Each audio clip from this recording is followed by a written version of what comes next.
caminho para o Ele é justiça, Ele é a lei que fez pra nos levantar, pra nos pôr de pé, nos erguer. Olá, boa noite a todos, a todas, a todes. Estamos aqui em mais um Grito de Encruzilhada, respondendo as questões enviadas. Oi, pai querido, pai David. Xangô abençoe a sua bênção.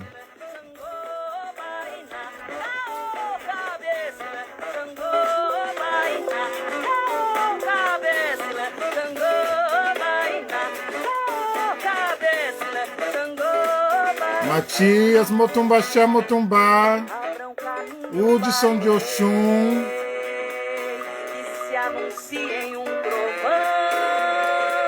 e bravo escreve o que errei, cuspindo fogo no chão, labareda pra me consertar, fogo pra me aquecer de perdão. Não há justiça sem ceder, Jennifer de Oxum, Fabrício, sem amor. Obainá, Obainá. E se a gente nunca se entregar na cabeça, Vamos deixar o pessoal entrando, vão compartilhando. Vamos conversar um pouquinho, fazer o nosso ebó para ir para a encruzilhada.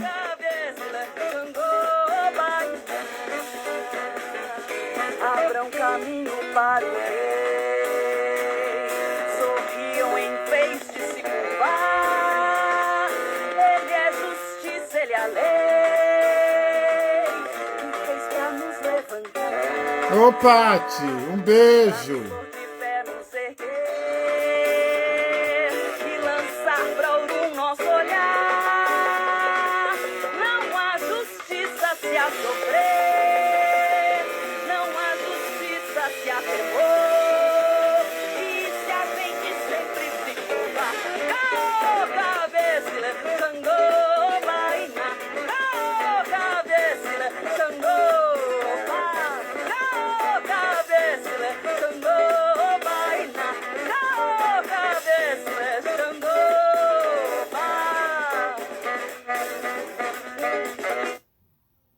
Olá, boa noite a todos, a todas, a todes. Nós estamos fazendo esse grito de encruzilhada com as questões enviadas pelas pessoas.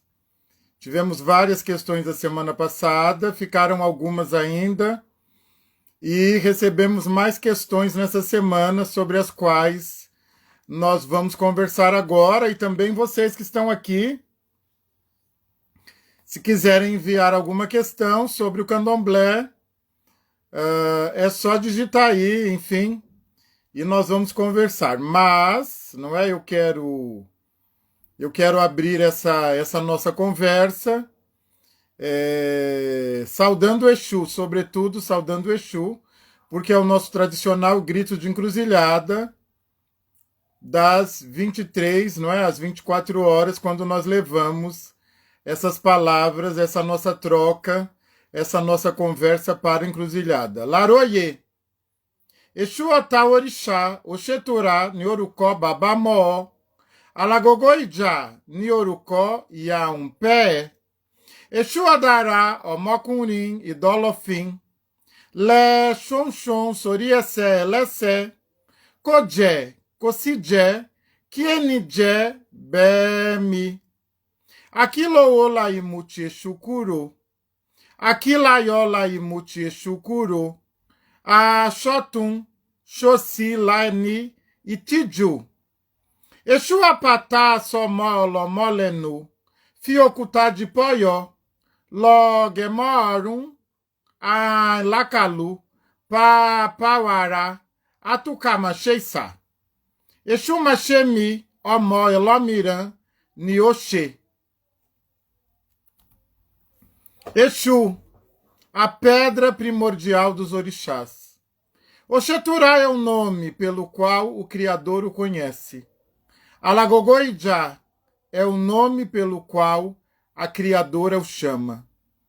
Exu Odará, o filho do homem forte de Dolofim. Ele é capaz de sentar-se sobre a própria perna. Ele se diverte, recusando-se a comer, e não deixando que quem come engula antes dele. Não se pode ter dinheiro sem pôr à parte uma porção para Exu. Não se pode ter felicidade sem pôr à parte uma porção para Exu. Ele que toma partido com naturalidade, sem se sentir envergonhado ou culpado. Exu toma partido sem nenhum constrangimento. Exu, a pedra que, quando necessário, coloca-se sobre a existência do outro.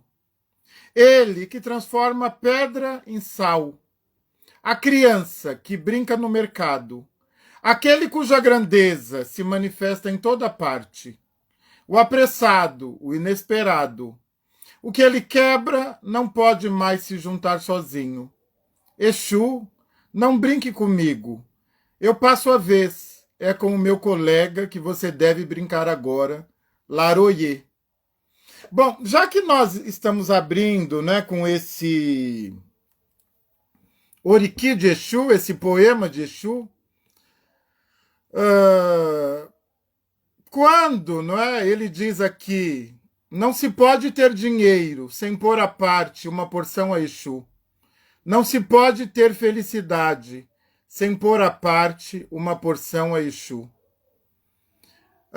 Na verdade, não é, esse texto, esses 2 versos de ceder, não é, de colocar à parte uma porção de dinheiro e dar felicidade a Exu, na verdade, precisamos entender que pôr à parte uma porção para Exu e pôr à parte uma porção de felicidade e dinheiro a Exu não é necessariamente oferecer uma porção disso materialmente a Exu.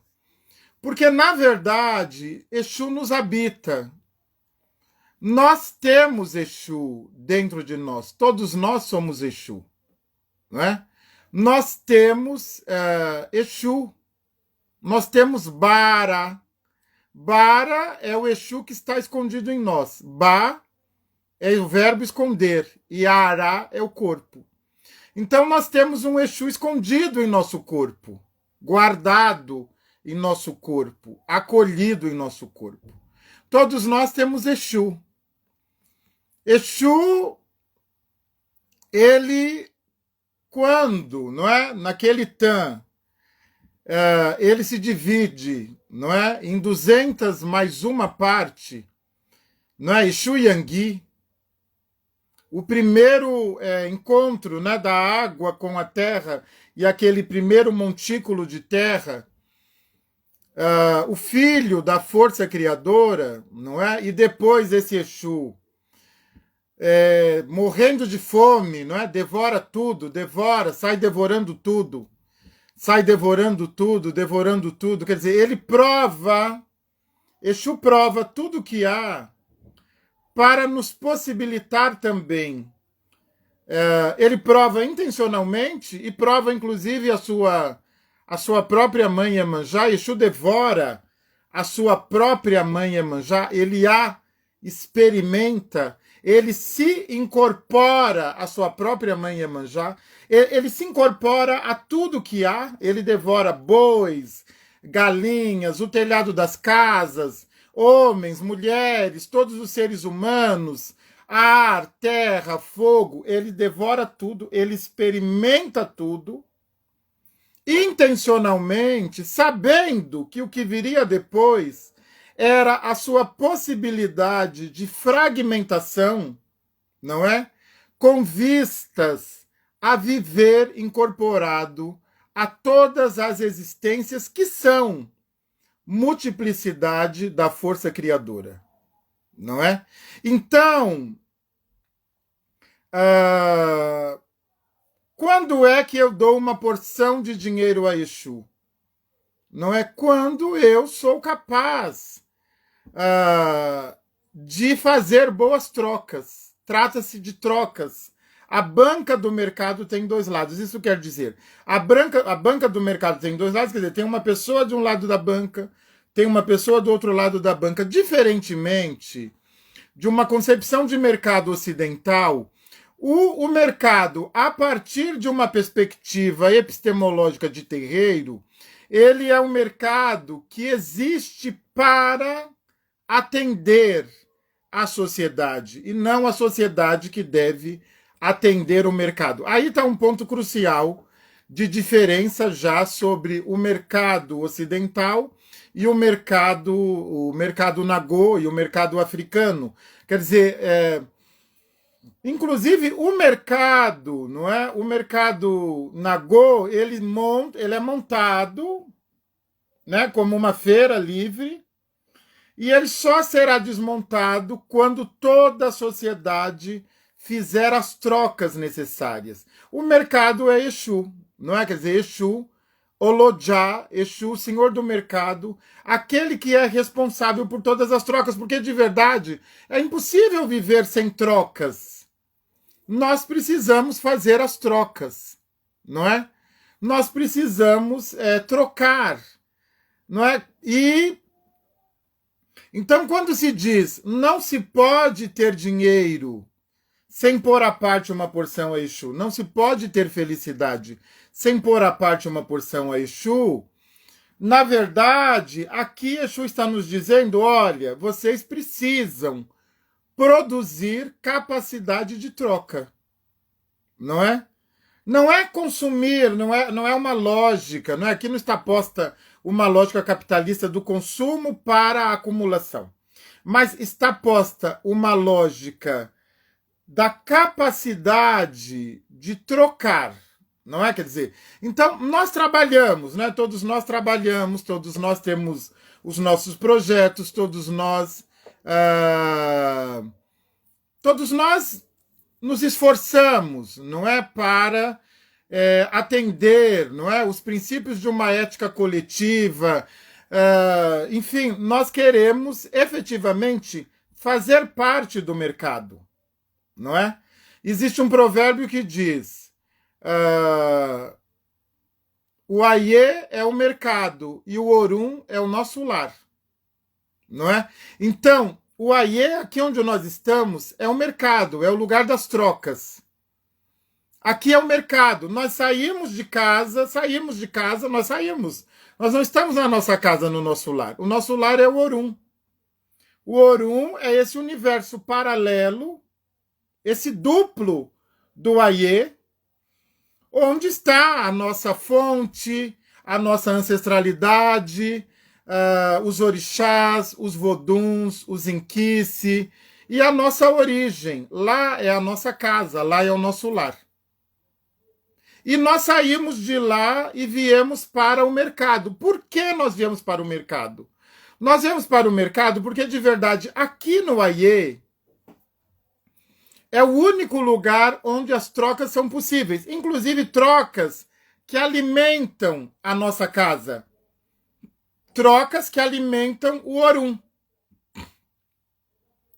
Então, todos os rituais que nós fazemos aqui no candomblé são rituais de troca. São rituais de troca. São rituais para alimentar a nossa família ancestral, para alimentar a nossa raiz. Porque, de verdade, a nossa raiz não está aqui. A nossa origem, a nossa raiz está no Orum. Quando nós realizamos magia preta ancestral e quando nós realizamos rituais, esses rituais, eles têm um efeito bumerangue. Eles vão para lá, para o Orum, e a nossa família que está lá recebe esses rituais. E, naturalmente, fortalecendo a nossa origem, a nossa fonte, a nossa família, nós automaticamente fortalecemos a nossa existência aqui no Aie.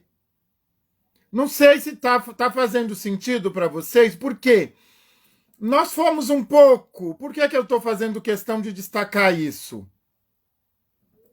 Porque nós fomos um pouco tomados por uma lógica colonial, e também, todo mundo sabe do meu incômodo, não é um incômodo novo, que é um incômodo que tem a ver com o que eu tenho chamado de miséria epistemológica, miséria emocional, miséria espiritual, produzida a partir do terreiro.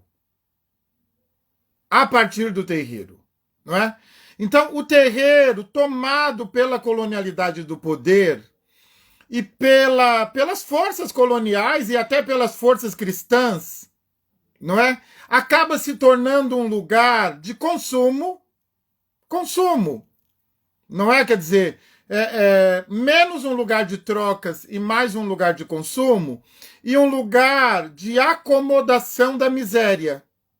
Isso é uma das coisas que me incomoda sobremaneira, porque parece que gente de terreiro não pode ter conforto, não pode ascender economicamente, não pode ser feliz. Né? Me parece que há pessoas, inclusive, que se constrangem. Não é? Parece que gera constrangimento quando alguém de terreiro ascende, quando alguém de terreiro desfruta de conforto social, cultural e econômico, parece que gera desconforto, não é? Mas por que gera desconforto? Que lógica é essa que nos invadiu, não é? A ponto de neutralizar a magia preta. Porque a magia preta ancestral, ela é uma magia de potencialização da vida, não é? E nós vivemos em um mundo em que não tem jeito, né? Nós precisamos minimamente gerar capacidade de troca. Não dá para viver de migalhas, não é? Quer dizer, não dá para viver sem gerar trocas, quer dizer, não dá. Tem muita gente, sabe, que vive sabe, acreditando num sentido cristão de eu tenho o que eu mereço, e essas noções também espiritualistas que nos invadem, espíritas, espiritualistas, embranquecidas, é o meu karma, as pessoas têm o que merecem, tá sendo assim porque tem... Não, isso não vale. Para nossa epistemologia, isso não vale, não é? E me parece que, às vezes, algumas lideranças de terreiro fomentam esse tipo de mentalidade para manter uma filiação de dependência na relação entre os líderes e os seguidores e os filhos e as filhas. Então, me parece que essa relação de miséria, às vezes, é alimentada também para manter uma relação de dependência. Isso vale para ambos os lados. Vale para o lado dos filhos e filhas e vale para o lado das lideranças. Isso não é aceitável. Isso não é aceitável. Não é, quer dizer, o terreiro e a magia preta de terreiro é um lugar de autonomia, não é? Nós temos a magia preta mais poderosa do universo, mais poderosa, não é? Nós temos uma magia poderosíssima. Nós temos magia para tudo, não é? Então, só que me parece que em algum momento o colonialismo ele nos toma com tamanho poder e força e ele devasta, não é? Quer dizer, ele é devastador e ele nos coloca num lugar de apequenamento, não é? Quer dizer, num lugar de apequenamento. E nós não somos cristãos. As pessoas às vezes me perguntam, inclusive chegou essa pergunta, sobre a questão do sincretismo. Eu não tenho problemas com o sincretismo, de verdade, eu não tenho nenhum problema com o sincretismo. Sabe? Pouco me importa o sincretismo, porque as mais velhas, não é que até hoje, às 6 horas da tarde, param tudo para ouvir a missa no rádio, ou as celebrações lá em Salvador para Santa Bárbara, todo mundo sabe o que está acontecendo. Todo mundo sabe. Ninguém está querendo dizer que Santa Bárbara é Inhansã. Ninguém está querendo dizer isso. Eu fiz uma pesquisa. Juro para vocês, ninguém está querendo dizer. Todo mundo sabe que Inhansã não é Santa Bárbara. Todo mundo sabe. Mesmo quando mimetizam Santa Bárbara em Inhansã, eles sabem que a galinha vermelha, no Egé Chorô Chorô, não está sendo oferecida para Santa Bárbara. Eles sabem que quando colocam Adimu de 9 acarajés para Inhansã, sabe que não estão colocando aqueles acarajé para Santa Bárbara. Todo mundo sabe. Todo mundo sabe quando faz um eboiá, um Adimu eboiá, para botar para Iemanjá, que está botando para Iemanjá, que não é branca, que é preta, dos seios fartos, a Iemanjá dos nossos itãs, da nossa mitologia. Todo mundo sabe, essa briga é totalmente descabida. Eu considero, com todo respeito, um ativismo bastante barato. E esse vício agora, né, da internet, para angariar curtidas. Então, me preocupa muito mais um sincretismo de mentalidade. Me preocupa mais uma mentalidade homofóbica, transfóbica, racista, que é uma mentalidade cristã. E olha só, Pati, Odu não é destino, Odu não é destino. Né? Odu, essa tradução é extremamente equivocada para Odu. Odu é a inteligência da força criadora entre nós, não é? E não se assemelha nada ao karma, porque ninguém está sendo punido, ninguém está em dívida. Não. Essa analogia é totalmente equivocada, totalmente equivocada. A nossa força criadora não é sadomasoquista, ela não é sadomasoquista. O que acontece é o seguinte, nós estamos numa jornada de reatualização mítico-ancestral. Então, quando eu descobri que eu era Xangô, eu imediatamente descobri que eu estava reatualizando, por meio da minha existência no mercado Aie, a mitologia de Xangô. Eu estou reatualizando. Depois eu me inicio. Quando eu me inicio, eu potencializo uma reatualização mítica ancestral. Eu estou numa jornada mítico-ancestral. E jornada mítico-ancestral é diferente de destino.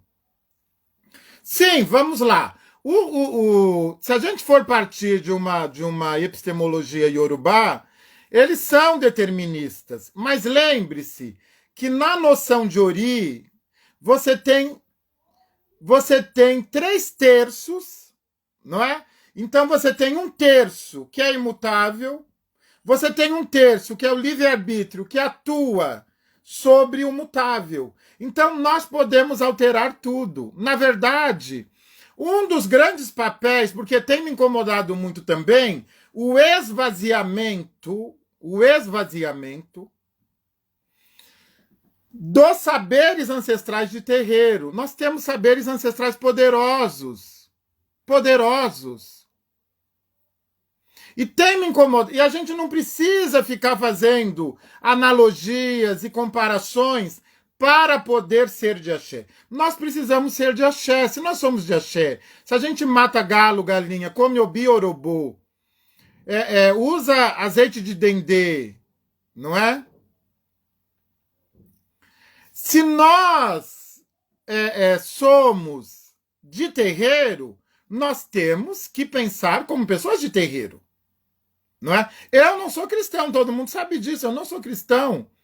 Seria, inclusive, desrespeitoso me dizer cristão, porque eu não conheço. O pouco que eu conheço do cristianismo tem a ver com as perseguições sobre nós. Eu não sei da filosofia deles. Entendeu? E o pouco que eu sei, né, me parece, não me contempla, não me contempla. O querido pai João trouxe aqui, Baba Sidney, no seu pensar do lugar de pai e mãe de santo, de que forma podemos potencializar o indivíduo para sair da subalternidade? Ora, conversando sobre subalternidade,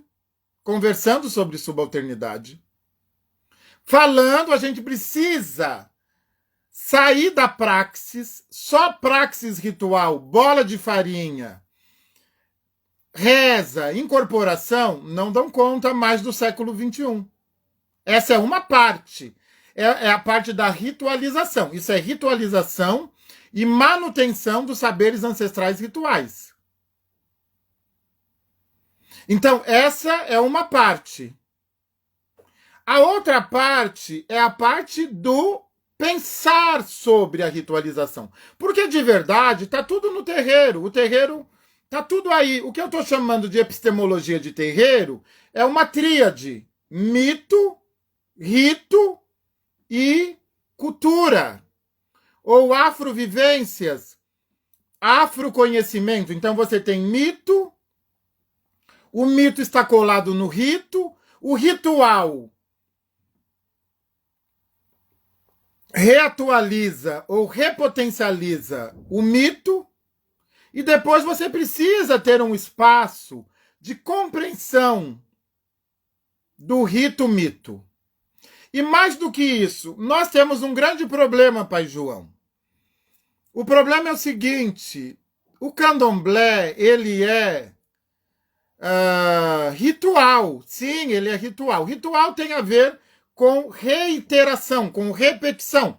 Você repete para se manter vinculado a uma cultura ancestral. E está tudo bem nesse sentido, é cultural isso, né? Você repete para se manter vinculado, né? Para poder, inclusive, desfrutar desta ancestralidade poderosa. Só que mais do que isso, o candomblé precisa ser ritualístico. E ele foi ritualístico quando ele era só familiar. Mas hoje ele é muito ritual. E o ritual se transformou muito em missa cristã. E a missa, você sabe, ela acontece naquele momento, ela fica lá, ali você deposita suas dores, você vai no confessionário e entrega seus pecados, é como se fosse um banho e deixa a água suja lá e sai limpo. Não. Não. A epistemologia de terreiro não é essa, não é? Nós temos que ser de terreiro. Então, eu penso que uma maneira de potencializar a abundância e tirar, não é, nossos filhos e filhas da subalternidade é, primeiro, conversar bastante sobre, não é? Quer dizer, abrir espaços de diálogo, de roda de conversa sobre. Segundo, quebrar as paredes do terreiro, quebrar totalmente as paredes. Quando a pessoa vem para o axé, que é fundamental, porque axé se produz coletivamente também, é um momento de magia preta coletiva, isso também é importante, mas é importante também que o filho de santo leve o terreiro para casa. Que ele leve o terreiro para casa. Que ele leve a magia preta para casa. Isso é fundamental. É fundamental que isso aconteça. E, ora, usar a magia, não é? Também com um sentido de autorresponsabilidade, não é? Autorresponsabilidade sobre a pertença, né? Quer dizer, nós precisamos potencializar a pertença, que não existe no mundo ocidental. Pertença é alguma coisa quase criminosa, mas para nós não é? Pertença entre nós e para a epistemologia de terreiro é coisa muito séria. E depois você precisa trabalhar, não é, com a autorresponsabilidade, e isso tem muito a ver com Ori, não é? Nós não temos um Deus para culpar dos nossos fracassos. Os nossos fracassos acontecem aqui no mercado, no Aie. Ou porque fizemos umas trocas, ou porque não fizemos trocas, ou porque nos impediram. Não é? O racismo, a misoginia, a transfobia nos impediram, não é, de fazer trocas, não é? O próprio sistema capitalista que busca o escravismo, ele acaba impedindo que nós façamos trocas, não é? Então, nós precisamos sair deste lugar de subalternidade. Precisamos sair do lugar de subalternidade. E é isso, Pai João querido. O Pai João está aqui conversando conosco. E a Carolina está falando para eu falar um pouquinho mais sobre a noção de Odu. Essa tradução, que eu também acabo usando às vezes, porque a gente escorrega, essa noção de Odu, destino, ela é extremamente comprometedora, não é? Eu não sei se tem alguma palavra que possa ser imediatamente, Carolina, traduzida para a noção de Odu. Eu não sei se há. Me parece para a noção de destino, não é? Quer dizer, eu sei que Odu não dá conta. Odu não dá conta. Eu sei que destino não dá conta de Odu. É isso, é isso. Essa questão das traduções, de tradutor, traidor, destino não dá conta de Odu, porque o Odu é muito mais do que isso. Quando lá, né, quando nós nos iniciamos, e no terceiro dia, quando vai se cantar folha, no terceiro ou no sétimo dia, se retira um Odu, não é? O que é aquele Odu que está sendo retirado para nós? O que é? Aquele Odu, ele traz a nossa ancestralidade, ele traz os nossos interditos, ele traz como devemos nos comportar, agir para potencializar a força deste Odu, não é? Ele traz a força do nosso orixá. Então, esse Odu é muita coisa para ser resumido a destino, não é? E ele talvez, a noção de destino, ele seja um grande guarda-chuva e a noção de destino se encaixa aqui. Mas não é só isso, não é só isso. Porque a noção de destino, ela é extremamente fatalista, não é? Extremamente fatalista, e eu acho que ela é bastante hermética. Mas o que nós temos, não é, a partir de Odu é muito mais do que isso. O Odu, ele veja que interessante, ele é um orientador, ele é um guardião, ele é um pai, ele é uma mãe, ele é um professor. Tem tanta coisa acontecendo dentro do Odu, não é? Tanta coisa acontecendo que a gente não vai acessar de uma vez, nós não vamos acessar de uma vez.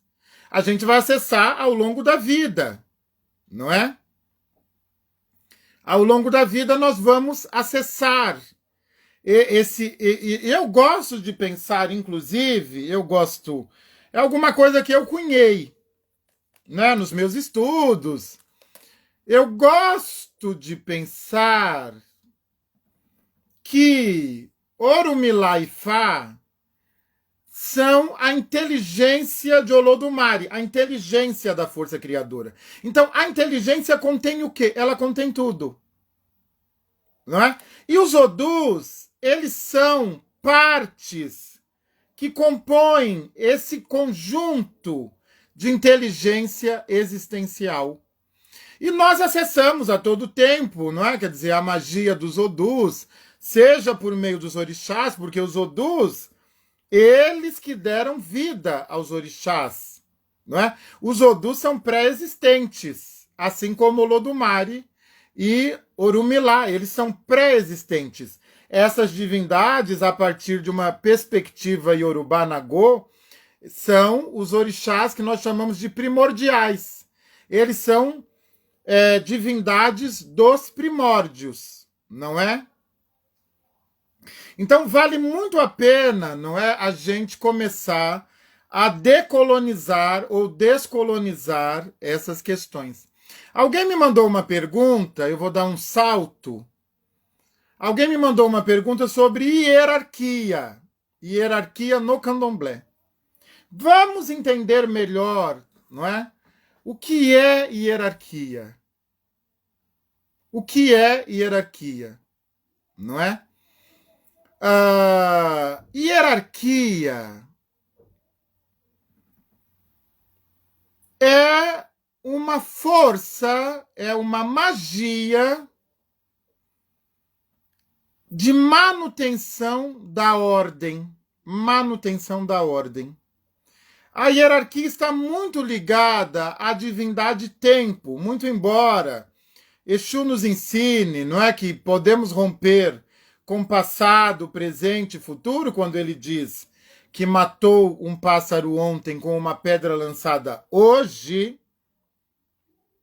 Há uma noção importante na hierarquia, que é uma noção muito presente entre os iorubás, que é a noção de senioridade, que é quem chegou primeiro ao mercado, aí será respeitado por quem chegou depois. Não há nenhuma noção de exercício de poder na hierarquia. O que a hierarquia quer garantir é o tempo das coisas e das pessoas.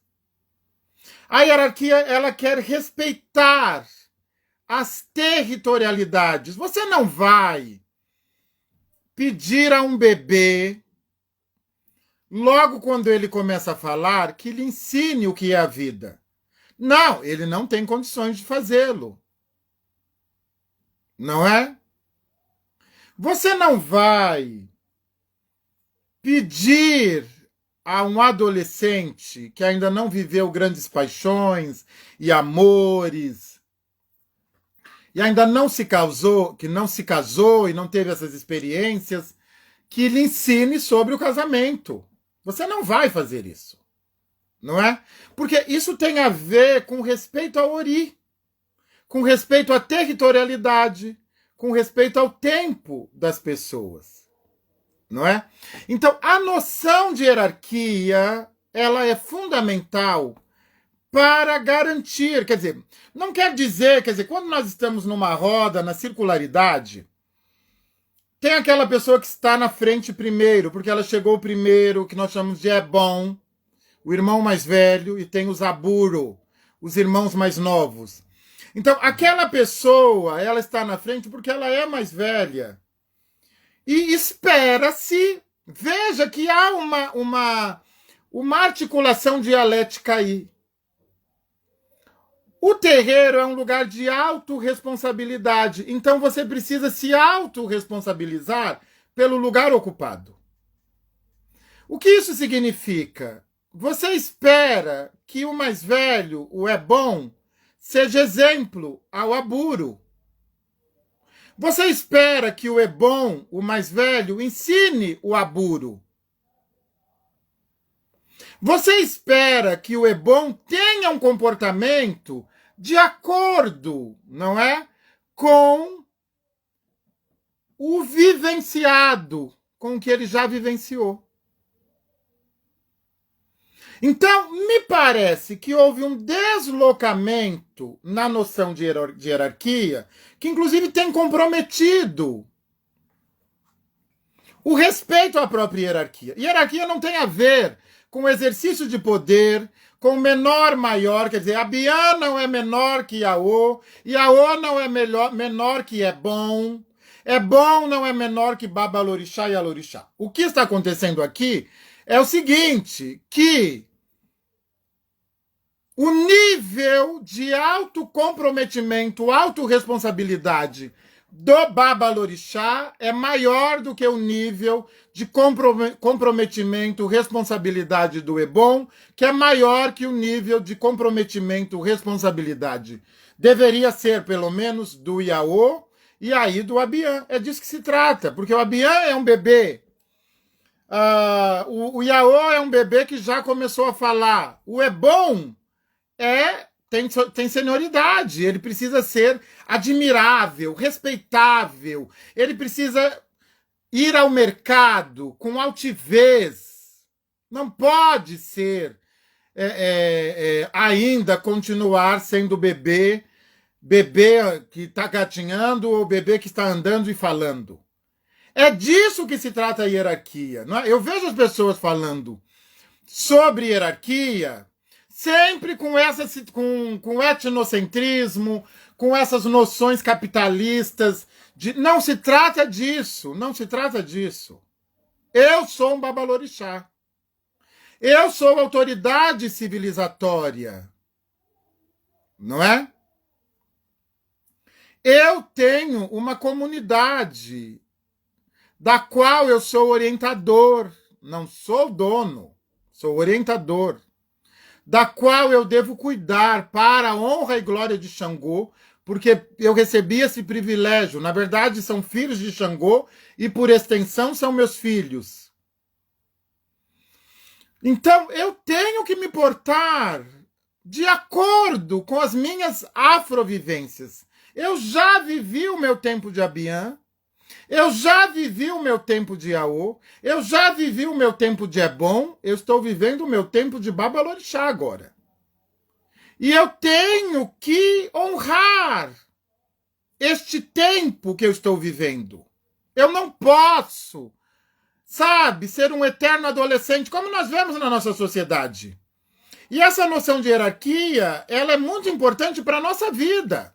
Não, você tem pessoas de 40, 50 anos que continuam se comportando como bebês chorões, ou às vezes até na fase intrauterina, ou como adolescentes. Isso não é admissível a partir de uma epistemologia de terreiro. E o pai não pode comutar lugar com os filhos. O filho é filho e ele precisa ter esse tempo de filho respeitado, para poder depois ter o seu tempo de pai e mãe. A questão hierárquica tem mais a ver com respeito ao já vivido.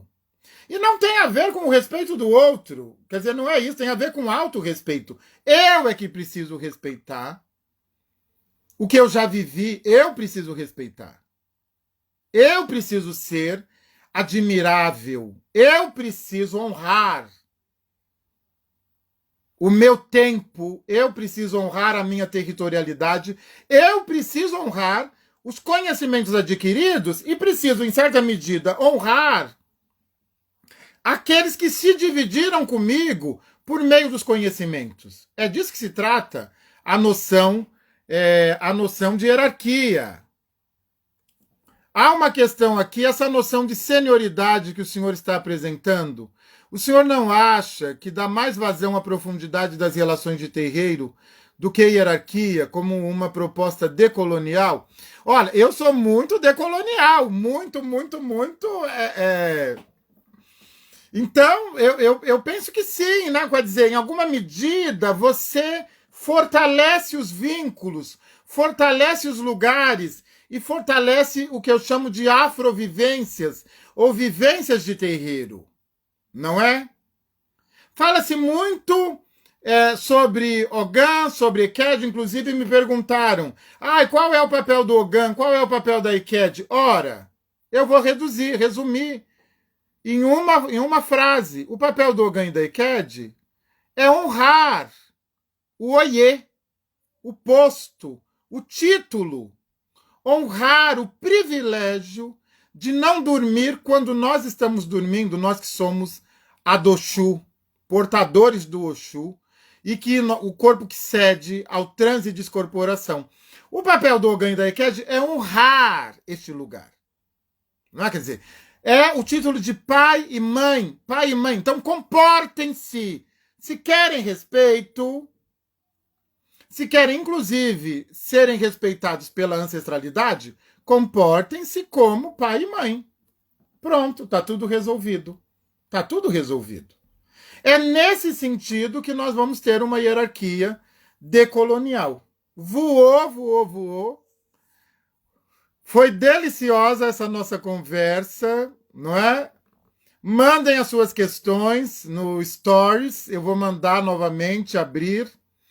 Ainda há muito mais para conversar, se vocês quiserem enviar temas, podemos conversar mais sobre esses temas. Eu quero reiterar, não estou trazendo de modo algum leis, verdades absolutas ou dogmas, porque isso nem pertence à epistemologia de terreiro. Nem pertence. Eu estou apenas conversando. É como se a gente estivesse sentado numa roda de conversa e nós estamos apenas conversando. Não tomem, nem façam isso, não tomem as minhas reflexões como leis, como verdades absolutas. Não façam isso, porque de verdade não tenho nenhuma pretensão. Uma boa semana a todos, a todas, a todes. Cotireló, cada um que carregue seus problemas. Vamos fortalecer a nossa epistemologia de terreiro. Axé de saúde, de vida longa e de um ori harmônico a cada um, a cada uma. Vou fechar aqui com Bravum de Elebará, da nossa querida Fabiana. Deixa eu ver, deixa eu achar aqui no Spotify. Vamos fechar aqui com Bravum de Elebará.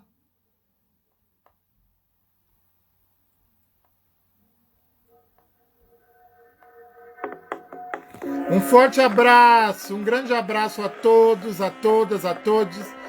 Espero que em breve possamos fazer essas rodas de conversa presencialmente.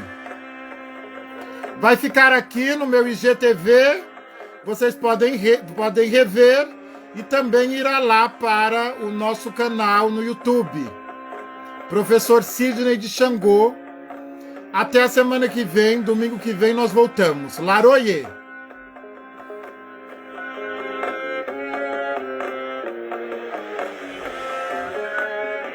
Um cheiro! Dança, babá! Eu vou dançar! Você manda...